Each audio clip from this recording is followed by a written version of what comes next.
시청자 여러분 안녕하십니까. 지금부터 전옥현의 안보정론을 시작하겠습니다. 조국하고 추미애는 장관했잖아요. 이 장관의 수족처럼 움직인 이 행동대장 1호가 이성윤입니다. 1호 이성윤 결국은 뭡니까? 지금 사퇴 압박을 검찰 안팎으로부터 언론으로부터 그리고 우리 애국 시민 여러분들로부터 많이 지금 요구받고 있어요. 그런데 그리고 하물며 이제는 대검에서조차도 어떻게 하면 직무를 배제할 것이냐 말 것이냐 직무 배제 문제를 직무 정지 문제를 법률적으로 검토하고 있는 단계에 돌입해 있습니다. 그럼에도 불구하고 오늘 방금 전에 내놓은 입장문을 보면요. 기가 막힙니다. 기가 막혀. 절대 사퇴 안 하겠다. 이런 입장문을 내놨어요. 뭐라고 내놨느냐. 이거 한마디로 얘기하면 외형적으로는요. 내가 이 김학의 사건과 관련해서는 이 보고를 받지 않을 거야. 그리고 지휘도 안 할 거야. 깊이 이 회피 신청을 했어요. 이 회피 신청을 했다는 얘기는 내가 중앙지검장을 자리를 지키기 때문에 다른 수사지휘는 다 한다는 얘기잖아요. 딱 김학의 사건과 관련된 수사 재판 요 내용을 보고받지 않겠다. 이 회피 신청을 했다는 것은 여러분들이 아무리 많이 나보러 사표를 내라. 사퇴하라. 이런 사람 빨리 징계 회부해라. 이런 얘기를 한들 나한테는 전혀 들어오지 않는다. 나는 이 직을 고소하겠다. 이런 얘기예요. 이렇게 그러면 왜 고소하겠다. 이 사건을 보고받지 않고 중앙지검장 자리를 지키겠다. 이런 얘기가 나오는 것은요. 어디선가 뭔가 보증을 받은 거 아니겠어요? 어떻게 일개 중앙지검장이 아무리 요직이라 하더라도 피고인이 됐는데 어떻게 내 자리 지키겠다. 뻔뻔스러운 정도가 아니라요. 이건 대한민국 법치의 근본을 허무는 거예요. 사상 초유일이 중앙지검장 역사에 지금 만들어내고 있는 거예요. 이 정도로 굉장히 자유민주주의, 법치주의가 위기에 처해 있는 겁니다. 그러니까 내가 사표 내지 않겠다. 이 얘기하면 또 난리가 나잖아요. 사표 거부 이렇게 신문 제목이 벌써 뽑을 거 아니겠어요? 그러면 지금 문재인 정권 얼마나 지금 흔들립니까? 흔들흔들 하잖아요. 흔들흔들 하니까 결국 제일 힘이 없는 이 말썽 많은 후보자들 셋 중에 제일 힘이 없는 왜냐하면 직업 공무원 출신이 무슨 힘이 있겠어요? 장관으로 앉히려고 하다가 도자기 문제가 벌어지니까 결국은 만만한 게 뭐라고 말이죠. 이 박준영이가 결국 사퇴했잖아요. 이러는 판국인데 이성윤이는 실정법을 위반했는데도 불구하고 사표 내겠다고 안 하는 거예요. 그러니까 이렇게 지금 정권이 이성윤이를 딱 치고 도는 거예요. 그러니까 박범계가 뭐라고 그랬어요. 이렇게 재판 받는 거하고 그 다음에 직을 유지하는 거하고 이거는 별개의 문제다. 내가 아직까지는 거기까지 깊이 생각 안 해봤다. 이렇게 지금 두둔하고 있잖아요. 그러니까 이 회피 신청한다. 이 조치를 통해서 직을 고소하겠다는 입장을 밝힌 거예요. 그러면 구체적으로 뭐라고 얘기를 했는지 정말 기가 막힙니다. 수원지검이 중앙지법에 기소한 불법 출국 금지 관련해서 서울중앙지검 형사 1부에서 수사 중인 과거사 진상조사단 관련 고발 등 사건에 대해서 회피 및 이해관계 신고를 했다. 이 얘기가 뭐예요? 이 얘기가 결국 사퇴하지 않겠다는 얘기예요. 결국 사퇴하지 않겠다. 그래서 지금 현재 이거를 가지고 그리고 이제 중앙지법에다가 이 기소했지 않습니까? 중앙지법에 수원지검에서. 그러니까 또 이 박범계 얼마나 웃기는 사람인지 알아요? 이게 무슨 춘향이 같다는 거예요. 춘향이. 왜 수원지검에서는 수원지법에다가 신고를 하지 않고 고소하지 않고 왜 중앙지법에다 기소하냐? 그런데 수원지검에서는요. 자, 이성윤이 거주지가 서울이에요. 서울. 수원이 아닙니다. 그 다음에 이 범죄 행위가 일어난 데가 어디냐? 대검이에요. 대검. 대검이 어디가 있습니까? 중앙지법이랑 다 같이 있잖아요. 여기 서초동에. 그래서 중앙지검에다가 고소를 했어요. 그런데도 박범계는 모든 게 다 못마땅한 거예요. 그러니까 이러한 뒷배 청와대에는 경희대학교 선배인 문재인이 대통령이 그리고 이 과천에는 그야말로 이 수호신 같은 박범계 딱 버티고 있으니까 내가 사표 내지 않겠다. 이 얘기를 돌려갖고 회피 신청을 하겠다. 회피 신청을 했다. 이런 입장문을 밝히는 이성윤이 기가 막히지 않습니까? 그리고 이성윤의 또 뭐라고 그래요? 뒷배였던 추미애 여전히 대단해요. 추미애한테는 박범계가 조금 밀려요.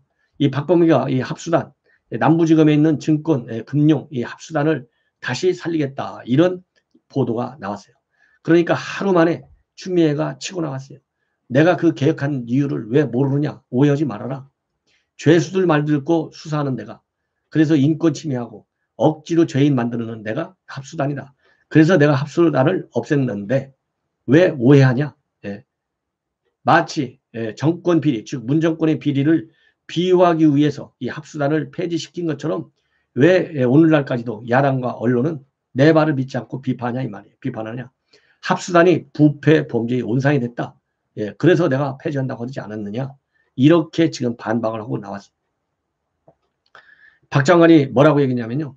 지금 현재 이제 부동산 문제, 다음에 이어질 문제는 이제 금융 문제다. 여기에 대해서 대비할 필요가 있다. 그래서 특히 주가 조작, 허위 공시, 허위 정보 이런 걸 통해서 자본시장법 위반 사례들이 여기저기서 일어날 것이 굉장히 우려되는데 이러한 문제를 그야말로 수사권 개혁의 차원에서 다시 검토하겠다. 이래서 이 합수단을 살린다. 이런 지금 보도가 이 앞다투어 나왔어요. 이거를 갖다가 지금 이 추미애가 다시 맞받아치고 있는 겁니다. 그러니까 박범계는 뭐라고 하고 있느냐. 추미애 말도 일리가 있다. 추미애 말도 염두에 두겠다. 또 이렇게 꼬리를 팍 내렸어요. 예. 그렇지만은 법조계 전반적으로 참 황당하다. 예. 특히 이 한동훈 검사장, 이 추미애가 그야말로 원포인트 인사를 돌려서 날려버린 사람이 한동훈 검사장이에요. 여전히 보직도 못 받고 있어요. 이성윤이가 공소 혐의로 기소하려고 지금 1년여 동안을 벼르고 있지만은 공소거리가 나와야 공소를 하죠. 이 공범으로 기소를 하죠. 이거를 못하고 있는 게 이성윤이에요. 그래서 사실 한동훈의 운명은 이성윤이 하고 그다음에 추미애가 짜고 치는 고스톱이에요. 실패했어. 그래서 한동훈 검사장이 이러한 추미애의 주장에 대해서 지금 현재 입장문이 뭐냐. 증권 범죄가 활개치고 서민이 피해를 보는 추미애식 검수완박의 결과가 벌써 드러나고 있다. 이런 거를 본인만 모르고 있는 것 같아서 굉장히 안타깝다. 이런 지금 비판하고 있어요. 제대로 한번 붙은 거예요. 이 말은 짧지만은 추미애 혼자서 자기가 잘못하고 있는데 이거를 모르는 바보다 이런 얘기예요. 쉽게 얘기해서. 바보가 아니면 정치적으로 너무 약삭빠르다. 본인의 정치적인 이해관계만 앞장서가지고 검찰의 운명, 대한민국의 수사 이 체계를 망가뜨린 사람이 이 추미애인데 지금 반성은커녕 자기 조치가 옳았다고 주장하는 거 이거 이해할 수 없다는 거 아니에요? 더군다나 법조계에서도 말이죠. 증권 금융범죄 엄단에 있어서는 중요한 것이 전문성과 속도감이라고 합니다.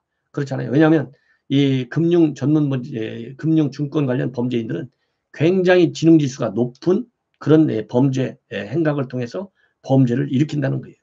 그래서 그 어느 때보다도 전문성이 굉장히 어느 분야도 중요하고 그리고 속도감 있게 하지 않으면 벌써 증거도 인멸하고 수사가 굉장히 어렵다는 거예요. 그래서 이 합수단을 만들어 갖고 이 전문성과 속도성 이거를 다 갖춰놓은 데가 합수단인데 추미애가 없었어요. 왜 그러냐면은 이 합수단에는 검찰만 가 있는 것이 아니라 금융위원회, 금감원, 한국거래소, 국세청 이런 전문 인력들이 파견해서 근무를 하고 있어요. 그러니까 이 전문성과 이 속도감이 날 수밖에 없죠. 오직해야 여의도 저승사자라고까지 불리겠어요. 그 정도로 한번 걸리면 빼도 박도 못할 정도의 강한 수사력, 정보 능력을 가지고 있는 그런 수사 이 파트가 합수단이에요. 그래서 하루빨리 이 합수단을 부활시키도록 우리가 압박을 가야 되겠고요. 추미애의 이러한 이 입장문에 대해서는 우리가 이 가차없이 비판해야 되겠다. 예. 그래서요. 지금 조국은 이번 재보궐선거 실패의 원인은 조국이다.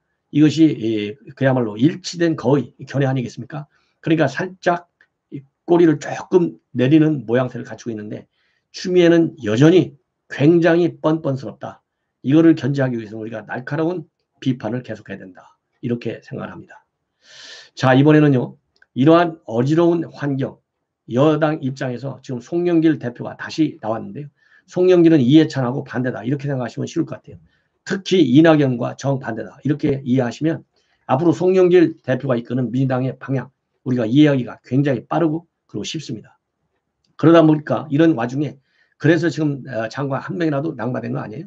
그런데 오늘 이 전격적으로 1시간 이상 민주당 상임 고문단을 이 당 지도부가 만났습니다. 여기에서 이 상임 고문단 오늘 초대받은 사람들이 많은 좋은 얘기를 했어요. 이 좋은 얘기라고 하는 것은 저나 여러분들이 생각하는 것과 같은 맥락의 말하자면 조언을 해준 거예요. 그럼 누가 참석했느냐? 김원기, 문희상, 오충일, 이낙연, 이용득, 이용희, 이해찬, 임채정, 정세균 이런 사람들이 참석을 했어요.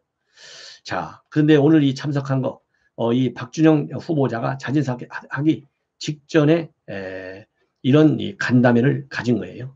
자, 간담회를 가졌는데 여기서 상당히 좋은 얘기들이 많이 나왔어요. 상당히 좋은 얘기들. 예. 어떤 좋은 얘기들이냐? 한마디로 말씀을 드리면 이 문희상 의장이 제일 좋은 얘기를 한 것 같아요. 왜냐하면 이 송영길 대표가 다 끝나고 나서 기자들이 오늘 들은 얘기 중에 뭐가 제일 중요하냐? 그러니까 문희상 의장이 얘기한 게 불파불립 이런 사자성어를 이용해서 얘기했다고 합니다. 즉 불파불립 깨트리지 않고서는 불파불립 새로운 것을 세울 수 없다 이런 얘기잖아요. 예. 깨트릴 것은 그래서 깨트려라. 그러라고 송영길 대표를 당원들이 선택한 것이다. 이 깨트리라는 것은 뭐예요? 문재인 정권만 따라가는 이 관행을 깨트리라는 겁니다. 문재인 정권에 대해서 문재인 대통령에서 예스맨 하는 것을 깨트리라는 거예요. 예. 그래서 이와 관련해서 부차적으로 문희상 의장이 설명을 했다고 합니다. 언론한테. 욕심부리지 않고 정권을 마무리하는 정부와 달리 여당에는 정권 재창출의 책임이 있다. 현재 민심이 이반됐다고 판단한다면 담대하게 혁신을 하라. 깨트리지 않고 보존하려고 하면 죽도 밥도 안 되니 용기를 가져라. 그러라고 당원들이 3명의 후보 중에 송영길을 아슬아슬하게 당전시켰으니 그걸 잘하라. 이런 뜻이라고 설명했어요. 이 얘기는 결국 청와대가 얘기하는 청의 청심 그리고 당이 그동안에 가지고 있던 붕어빵 형태의 당심 이거를 버려라. 기존에 딱 이 굳어져 버린 당심과 그 다음에 당청 일체감 이 인식을 깨라 이거예요. 그래야 살아난다. 예, 그래야 살아난다. 그래서 이 문희상 의장 이 정부와 힘을 합쳐서 부동산 코로나를 극복하고 LA 사태를 잘 수습해서 민심을 회복하라잖아요. 민심 즉 심판을 내렸던 민심을 회복하라. 그러면은 민심의 회복이 뭐예요? 정책 전반 다 잘못됐으니까 뜯어 고치라는 거잖아요. 그러니까 제대로 송영길 대표가 청와대를 향해서 일칼을 날려라 이런 얘기나 마찬가지예요. 그리고 또 이 김원기 의장은 밖에서 볼 때 중심 세력 핵심이라고 하는 분들로부터 벗어나서 과감하게 세력을 확장해야 된다 이렇게 얘기를 했다고 합니다. 예, 이 얘기는 결국 뭡니까? 중심 세력이라는 친문 강성 이 사람들을 과감하게 털어버려라 이런 얘기잖아요. 예, 이런 얘기. 그래서 다행히 이 당 원로들이 나름대로 이 민심의 도도한 이 분노와 흐름 좀 알고 있는 것 같고요.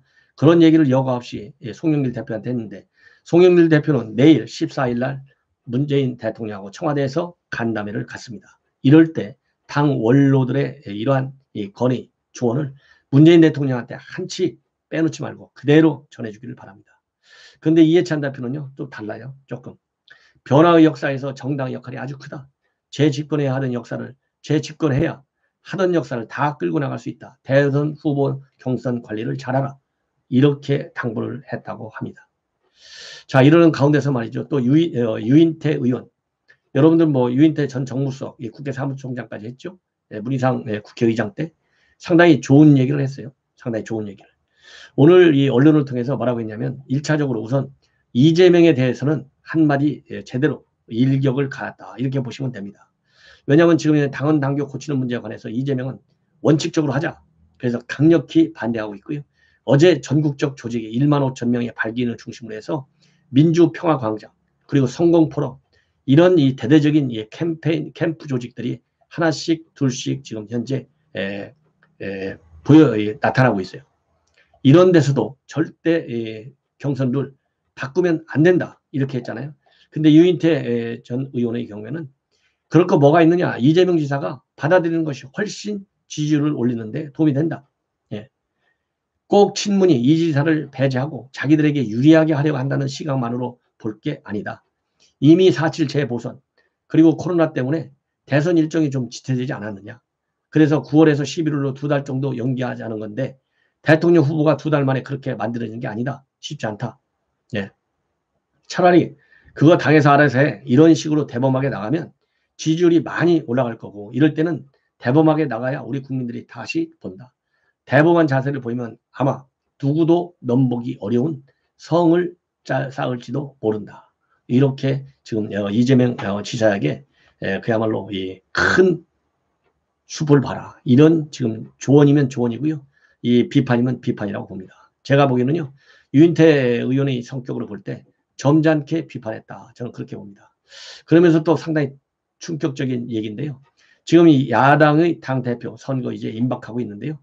야당에서 이 나경원 대표가 되는 것이, 나경원 의원이 대표가 되는 것이 여당한테는 가장 좋은 시나리오다. 그렇지만 이준석이나 김홍준 이렇게 지도 많이 나오는 것은 김종인 비대위원장이 잘 당을 관리하고 나가기 때문에 그렇게 나오는 것 같고, 이 공이, 김종인 비대위원장이 공이 상당히 크다. 예. 그렇지만은 이런 이준석, 김웅 이런 사람들이 만약에 된다면 상당히 위협적이 될 것이다. 예. 이런 시각을 내놓고 있습니다. 자, 어쨌든 간에 지금 현재 이러한 상황에서요. 이 김기현 지금 민주당의 우리 야당의 권한 대응을 하고 있잖아요. 이 김기현 권한 대행이 장관 임명 관련, 이게 뭐 시장에서 물건 흥정할 거냐, 3명 잘라고 하니까 1명 잘랐으니까 이제 넘어가자, 이거 도대체 용납할 수 없다. 그래서 문재인 대통령과 단독 회동을 지금 전격적으로 요청하고 나섰습니다. 예. 그래서 청와대가 뭐 이거 받아주겠습니까? 안 받아주죠. 그러나 김기현 원내대표가 당선되니까 바로 이철이 정무수석을 보내서 청와대 오찬하십시다 했는데, 밥만 먹는 것 갖고는 안 된다. 사전에 의제도 충분히 만들고 또 이 성과를 낼 수 있을 때 만나겠다. 이런 입장문을 김기현 원내대표가 냈는데요. 바로 오늘 조금 전에 청와대 단독 회동을 하자. 그래서 김부겸, 그 다음에 장관 사퇴 문제, 운명 문제 이런 거를 논의하자 그랬는데요. 청와대가 응하지 않죠. 청와대가 내일 민주당하고 해가지고 민주당하고 또는 2중대, 3중대 합치면 180석이 넘는데 여기하고 다 손 맞추면 다 끝나는 건데 뭘 하고 김기현 원내대표 만나갖고 야당에게 힘을 실어주겠느냐. 더군다나 지금 오늘 전격적으로 아까 말씀드린 대로 김부겸 총리 인준 가결, 그야말로 이 국민의 불참한 가운데 한 거, 이거는 이제 더 이상 전국 주도권을 야당에 주지 않겠다. 여당 단독으로라도 이제 딱 밀고 나간다. 작년 4.15 총선 이후에 밀어 나가던 것처럼 박진감 있게 밀어나가겠다. 이런 지금 입장이나 마찬가지지 않습니까? 그렇기 때문에 이러한 이 강한 속도감을 내겠다는 이런 청와대의 전략에 김기현 원내대표를 만나면 밀리는 거잖아요. 야당이 주도권을 갖는 거잖아요. 그래서 절대 응하지 않는다. 그리고 내용면을 보더라도요. 지금 현재 여당이 야당의 요구를 받아들일 만한 게 하나도 없어요. 왜? 그들이 떳떳하게 하는 게 하나도 없잖아요. 잘못된 걸 하니까 야당 대표 만나면 잘못됐다, 낱낱이 비판할 거 아니겠어요? 그러니까 안 만나주는 거예요. 예. 자, 이렇게 해서 지금 현재 중요한 뉴스 몇 가지를 종합적으로 정해드렸고요. 특히 지금 제가 방송에 드린 것 중에서는 이 에이브럼스 이 주한미 사령관 이임에 앞선 오늘 고별 환송 만찬에서 이 헌법적 가치인 표현의 자유, 언론의 자유 이런 것들이 지금 흔들리고 있다라고 지적받은 것은 상당히 아픈 지적인데, 과연 문재인 정권에서 이러한 주한미 사령관의 지적에 어느 정도나 말하자면 우려의 표현으로 받아들이고 이거를 시정하려고 노력을 할지 참 궁금하다, 이런 생각이 듭니다. 시청자 여러분, 이것으로 제 방송을 마치겠고요. 여러분들의 그야말로 성원하에 지금 70만 구독자를 모셨습니다. 앞으로 여러분들께서 꾸준하게 주변 분들에게 많이 권유해 주시고요. 지금 현재 제 방송 구독 버튼을 누르지 않고 보시는 분들이 생각보다 엄청 많습니다. 예, 거의 절반이나 돼요. 그래서 우리 시청자 여러분들께서 많이 권유해 주셔서 이 대한민국을 지키는데 기여하는 그런 방송이 되도록 도와주시면 정말 좋겠습니다. 대단히 감사합니다.